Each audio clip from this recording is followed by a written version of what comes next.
10 นิ้วต่างพวงมาลาดอกไม้ถวายความเคารพนอบนบไหว้สา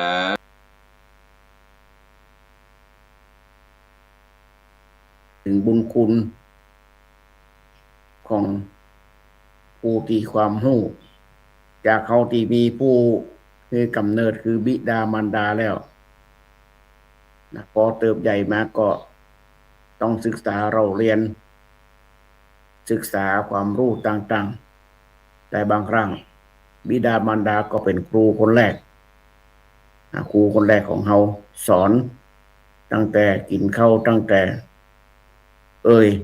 ตั้งแต่คือคนแรกแต่หลังจากนั้นมาก็จะต้องมีการศึกษาเราเรียนเป็นตามระบบผู้ที่เปิ้นเป็นครูได้ก็คือผู้ที่เปิ้นได้ไปศึกษาความรู้มาต่างๆเปิ้นไปศึกษามาก่อนเปิ้นก็เอาความรู้นั้นมากระจายและเปิ้นเลยเปรียบเสมือนครูเปรียบเสมือนว่าเป็นเรือจ้างลำหนึ่งเรือจ้างในตรงที่นี่คือเรือจ้างที่พายให้เป็นลูกศิษย์พายให้ลูกศิษย์ให้ได้พ้นฝั่งโดยการรับการศึกษาเราเรียนบางคนศึกษาเราเรียนมากบางคนศึกษาเราเรียนน้อยบ่เท่ากันอยู่ที่ความสามารถอยู่ที่มันสมองของใครของมันวันนี้ก็เป็นวันระลึกของครูเอาแต่ละหลายคงจะน้อมระลึกบางคนครูบางคนบางท่านปฏิบัติหน้าที่ในการสอนลูกศิษย์ลูกหาบางคนก็สูญเสียชีวิตลงไปก็มีก็วันนี้ก็มีการทำบุญใส่บาตรเพื่ออุทิศส่วนบุญส่วนกุศลไปให้ครูผู้ที่ล่วงลับดับขันไปไม่สายก็เช่นเดียวกันไม่สายก็จัดเช่นเดียวกันไม่สายก็จัดเพื่อน้อมระลึกถึงบุญคุณของครูช่วงนี้ก็เริ่มอากาศก็เริ่มอุ่นๆขึ้นมาช่วงก่อนหนาวช่วงนี้ก็ยังดีขึ้นมาน้อยอุ่นๆขึ้นมาน้อย16-17 องศาช่วงนี้ก็พระสงฆ์สามเณรก็แต่ละปีแต่ละแห่งก็ปฏิบัติธรรมกันกิจกรรมปฏิบัติธรรมของศาสนกิจของนักศึกษาต่างๆโดยเฉพาะมหาวิทยาลัยของคณะสงฆ์คือมหาวิทยาลัยจุฬาลงกรณราชวิทยาลัยมาจังไห้จังใหม่ที่ไหนก็เริ่มจัดกันหน้าหนาวที่ว่าจัดนี่หน้านี่เพราะว่าหน้านี่บ่มีฝนหน้านี่บ่มีฝนจัดปฏิบัติก็เช่นเดียวกันปฏิบัติก็จะจัดในช่วงหน้าหนาวมหาวิทยาลัยมจรของเชียงรายก็ปฏิบัตินักศึกษาปริญญาโทปริญญาเอกก็ปฏิบัติที่พุทธมณฑลเชียงรายเชียงใหม่ก็เช่นเดียวกันเชียงใหม่ก็จัดอำเภอสันทรายอำเภอสันทรายเชียงใหม่ก็อาจารย์ต่างๆก็เข้าไปช่วยงานจัดปฏิบัติธรรมต่างๆเชียงรายก็จัดที่พุทธมณฑลจัดผู้ที่ได้ศึกษาก็เป็นไปปฏิบัติเป็นวิชาหนึ่งของภิกษุสามเณรถ้าเปรียบตั้งนอกก็เป็นเข้าข่ายนักศึกหรือเข้าข่ายลูกเสือถ้าเป็นนักเรียนเนี่ยเป็นจะเข้าข่ายศึกลูกเสือผู้หญิงก็เป็นเข้าข่ายเนตรนารีแบบนี้แต่ตัวเจ้าพระเนรก็เป็นการปฏิบัติธรรมประธรรมศาสนกิจจันตรีเพิ่นก็กำหนดมาว่ามี10 วัน20 วัน45 วันตามข้อต่างๆจัดตามข้อต่างๆเป็นวันเอากำหนดว่าวัน วันนี้ก็จะได้ร่วมในการจัดวันครูโดยขอศึกษาว่าสถานที่นั้นสถานศึกษาที่ไหนปัจจุบันนี้ไม่ได้ใช้คำว่าครูละถึงวันนี้ใช้คำว่าเป็นอาจารย์เป็นสอนน้อยจิตห้องคำว่าครูนี่มันขังถ้าเป็นตัวเจ้าก็พระครูพระครูครูแปลว่าครูก็ตัวเจ้าก็ครูถ้าเป็นคนตั้งนอกเป็นครูมองว่าครูกิจกรรมกันช่วงนี้ก็ที่ผ่านพ้นไปวันที่11ที่ผ่านมาเนี่ยก็วันเด็กวันเด็กวันนี้อาจจะฝากบุญกับผู้ที่ใจบุญทั้งหลายตัวว่าด้วยเหตุว่าวัดสัญญาวเนี่ยจะได้จัดกิจกรรมวันเด็กย้อนหลังแม้แต่วันเกิดเป็นยังจัดย้อนหลังจัดวันเกิดย้อนหลังได้วัดสัญญาวก็จัดวันเด็กย้อนหลังได้เพราะว่าในวันนี้ก็จัดติดหลายอย่างเลือกตั้งอบตเลือกตั้งสมาชิกของอบจเลือกตั้งของสสแห่งมันหลายอย่างเลยหมู่บ้านบ่สะดวกในการจัดงานก็เลยเลื่อนไปวันนี้ก็เลยจะฝากบุญบอกท่านสาธุชนทั้งหลายที่จะมีขนมส่งมาก็ได้จะมีของเล็กน้อยที่ใช้กับนักเรียนใครจะมอบทุนการศึกษาก็ได้จะมอบร้านค้าต่างๆจะมอบอุปกรณ์การเรียนการสอนได้เป็นสมุดปากกาถ้าท่านไหนถ้าห้างร้านท่านไหนสนใจอยากจะทำบุญก็น้อมเชิญได้บอกบุญในวันนี้ต้องเชิญจะมาด้วยตัวเองก็ได้ถ้าอยู่ใกล้อยู่จังไห้อยู่แม่สายวันนี้ถ้าท่านอยู่ใกล้ๆก็มาที่วัดเลยก็ได้มาหาที่วัดหรือว่าท่านอยู่ไกลท่านอยากจะมอบทุนการศึกษาให้กับนักเรียนมอบทุนการศึกษามอบของถ้าอยู่ไกลหามาบ่สะดวกก็โทรมาติดต่อได้ตามที่ตัวหนังสือวิ่งข้างล่างเบอร์โทรมาก่อนโทรมาสอบถามได้โทรมาบอกได้ว่าจะมอบทุนการศึกษากี่ทุนทุนละบ่แพงเพราะว่าเขาจัดกิจกรรมอ่อนน้อยทุนละ500 บาทมาได้ทุนละ500 บาทถ้าใครสนใจก็ใครยังได้ก็อยากใครที่จะร่วมในการจัดการวันเด็กที่วัดนี่ก็จะจัดเอาวันที่24เพิ่งก่อนที่24 24จะเป็นวันเสาร์วันนี้วันศุกร์วันพรุ่งนี้ก็เป็นวันเสาร์วันที่17เสาร์หน้าเป็นเสาร์หน้าเสาร์นี้มันจัดเตื้อเสาร์นี้มันตันเตื้อเสาร์นี้มันตันไปจัดเสาร์หน้าอีกทีนึงเสาร์ที่24ฉะนั้นก็เลยอยากจะบอกบุญบุญท่านทั้งหลายเชื่อแน่ว่าท่านทั้งหลายคงจะเล็งเห็นความสำคัญของเด็กๆความสำคัญของเด็กคือเด็กผู้ใหญ่ในวันนี้คือผู้ใหญ่คือเล็กวันนี้เป็นจะเป็นผู้ใหญ่วันหน้า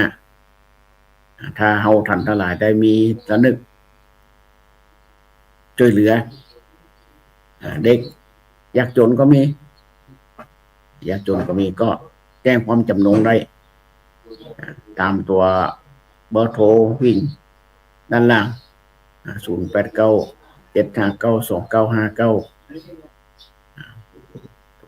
เบอร์โทรวิ่งถ้าอยากจะมีอันใดอยากจะร่วมกิจกรรมอยากจะร่วมเป็นส่วนหนึ่งในงานก็นำเชิญได้โทรได้ทุกเวลาก็ได้มีท่านหลายคนใจบุญเห็นความสำคัญของเด็กๆก็ได้เอา ของต่างๆบอกว่าเป็นเสื้อเป็นกางเกงขนมพอคนอยู่ใกล้ก็มาตีวัดเอามาบริจาคตีวัดบางคนมาได้อยู่มันมีเวลามาก็ทางวัดก็ออกไปรับถึงร้านถึงตีถึงบ้านเอาความสะดวกว่าปีนี้ก็จัดให้เด็กๆจ้าน้อยต้องจัดไปถึงจนถึงวันที่24เพื่อก่อนอีกหลายวันฉะนั้นในตอนเจ้าวันนี้ก็เลยมาบอกคุณท่านทั้งหลายบางคนอาจจะมีเจตนาบางคนอาจจะอยู่ต่างประเทศก็มีอยู่ต่างประเทศก็โทรมาได้ถ้าโทรมาได้ก็แอดไลน์ก็ได้ไลน์กับผมและอาตมาภาพก็เบอร์เนี้ยเบอร์โทรนี่ก็ใช่แอดไลน์ได้ถ้ากดเบอร์โทรก็ไลน์ก็จะเด้งขึ้นจะมีข้อมูลก็อย่างชี้แจงให้ฟังมีข้อมูลติดตามงานดูว่างานเป็นอย่างไรติดตามดูเฮาท่านทั้งหลายดูว่าจัดกิจกรรมให้เด็กๆเฮาท่านต้องเล็งหันความสำคัญของเด็กๆของ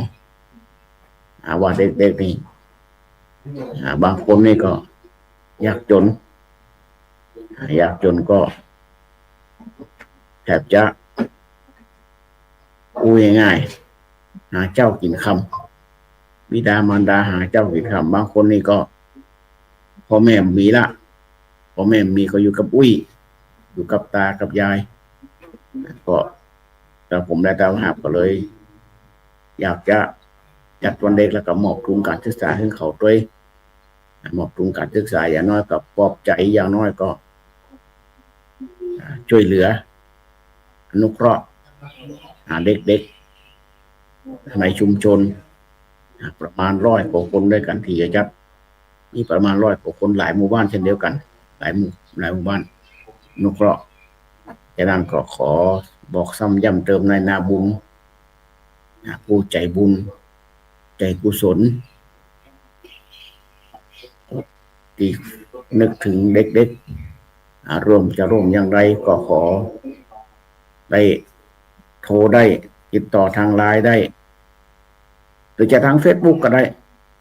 ใครจะแอด Facebook มาก็ได้มาพูดมาคุยมาจากันบางคนอาจจะอยากอยู่ต่างแดนฟังรายการดูรายการธรรมะออนไลน์ในตอนเจ้าหรือว่าทาง YouTube อยู่ต่างบ้านก็แอดเฟซมาก็ได้แอดเฟซมา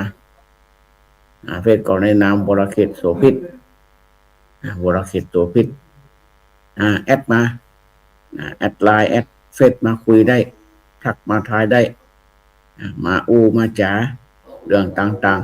ๆเรื่องทางพระสงฆ์โดยเฉพาะเรื่องพระสงฆ์อย่างเดียวจะมาปรึกษาเรื่องทั้งนอกนั้นบ่มีความรู้จะต้องปรึกษาต้องถึงเรื่อง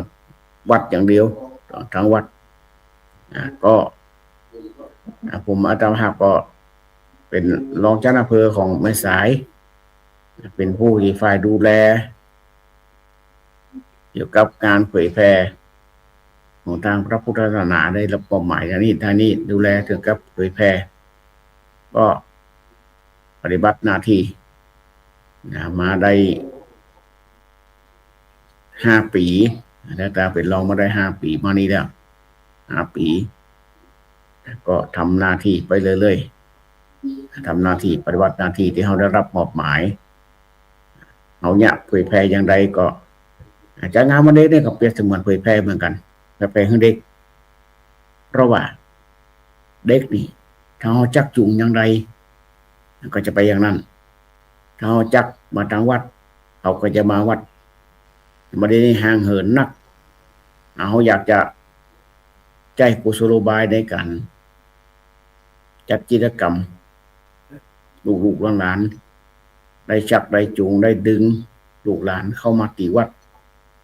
ถ้าเขามาจัดกิจกรรมแบบนี้ก็อย่างน้อยก็เขาก็ได้เล็งหันถึงความสำคัญว่าผู้ใหญ่มีความสำคัญเด็ก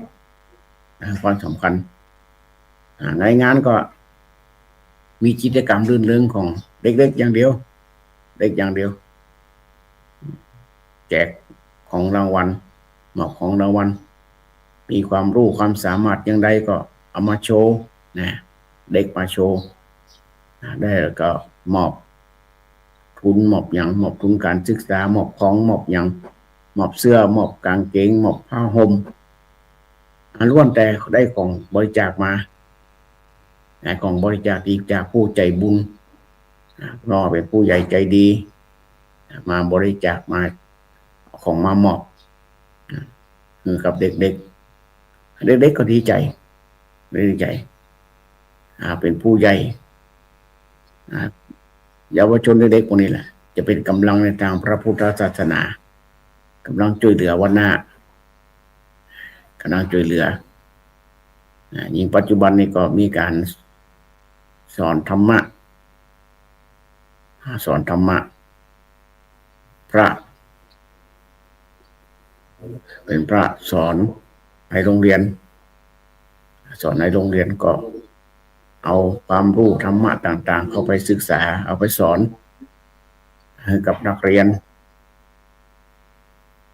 เกือบทุกโรงเรียนที่ทำโครงการร่วมกันเกือบจะทุกโครงการเกือบจะทุกโรงเรียนส่งครูพระ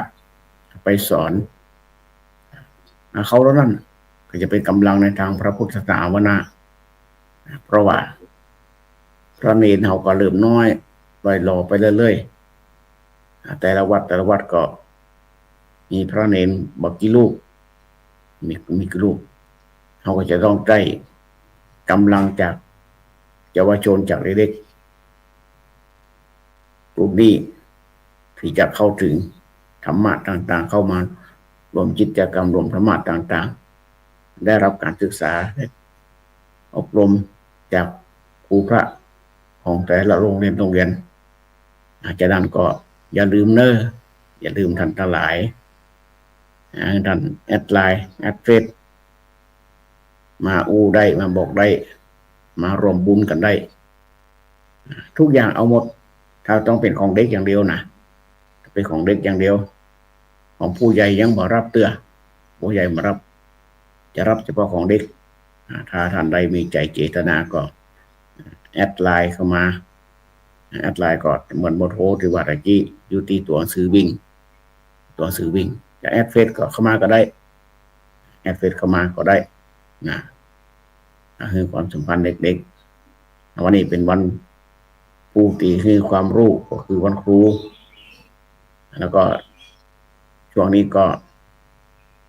เป็นช่วงที่ยังกึ่งกลางจะเริ่มหน้าหนาวละเริ่มหน้าหนาวจะเริ่มใกล้เดี๋ยวจะเริ่มเข้าหน้าร้อนละ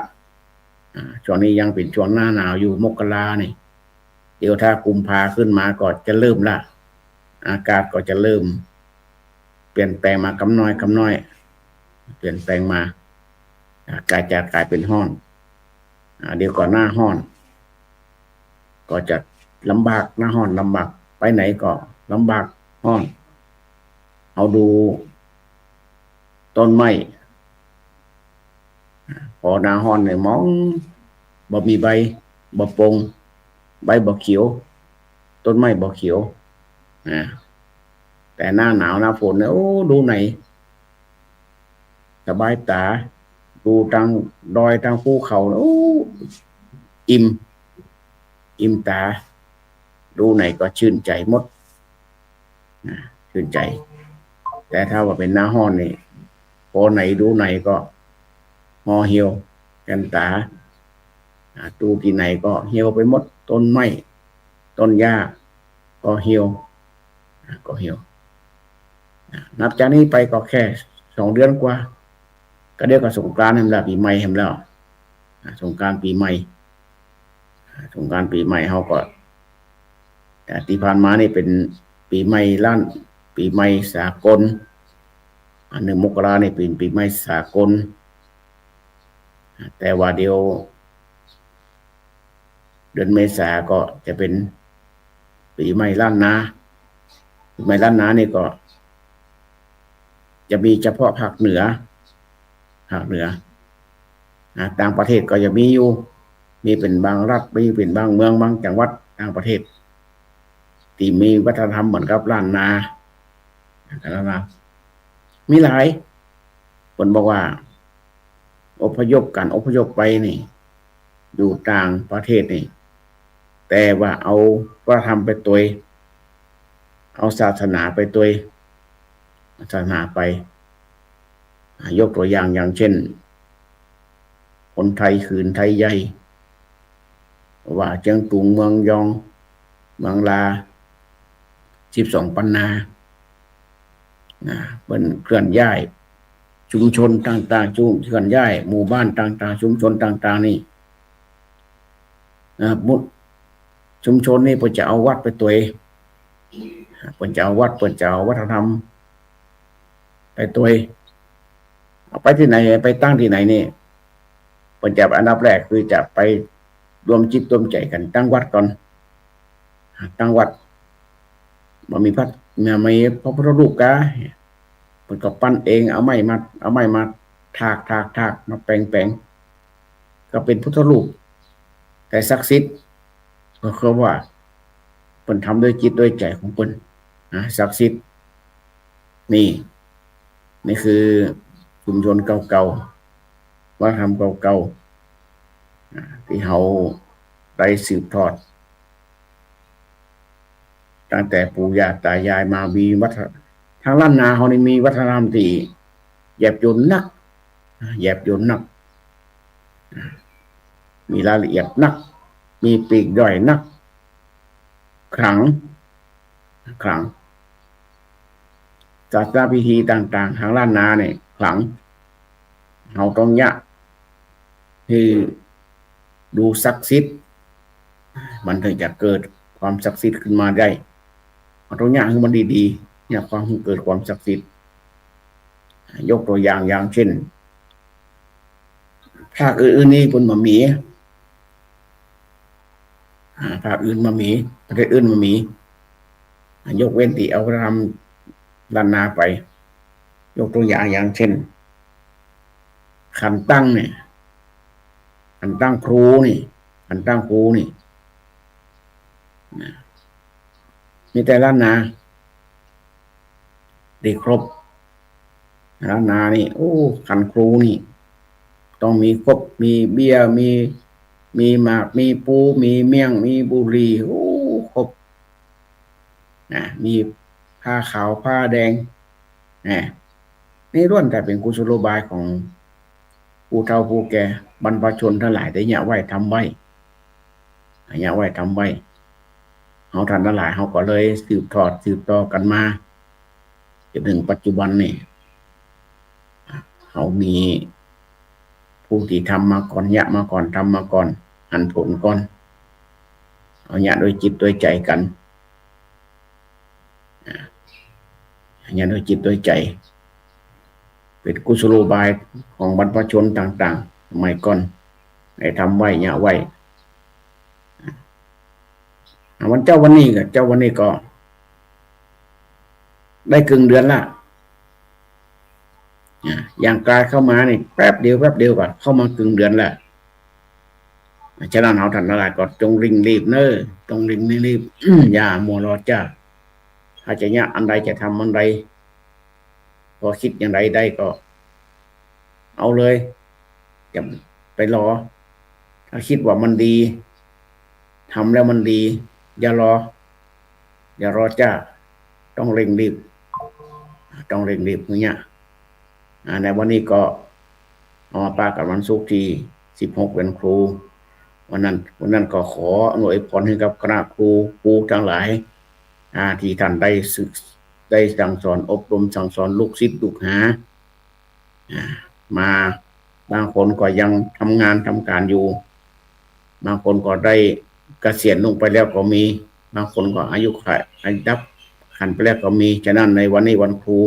ก็ขอน้อมระลึกถึงบุญคุณของครู ปูชนียบุคคลต่างๆขออำนวยให้พรถึงคณะครูทั้งหลายแล้วนั้นได้มีสุขภาพร่างกายแข็งแรงคิดสิ่งใดขอสมมงความมุ่งมั่นปรารถนาเมื่อใดเป็นลมโพลมไทรของลูกศิษย์ลูกหาเป็นที่พึ่งของลูกศิษย์ลูกหาเพราะว่าอยากจะได้ความรู้จากครูบาอาจารย์ฉะนั้นครูบาอาจารย์ก็เช่นเดียวกันต้องเอาศึกษาเอาความรู้ต่างๆกระจายให้ลูกศิษย์ลูกหาให้ได้ศึกษาเราเรียนฉะนั้น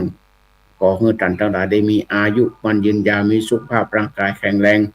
ทุกผู้ทุกท่านทุกคนด้วยเถิด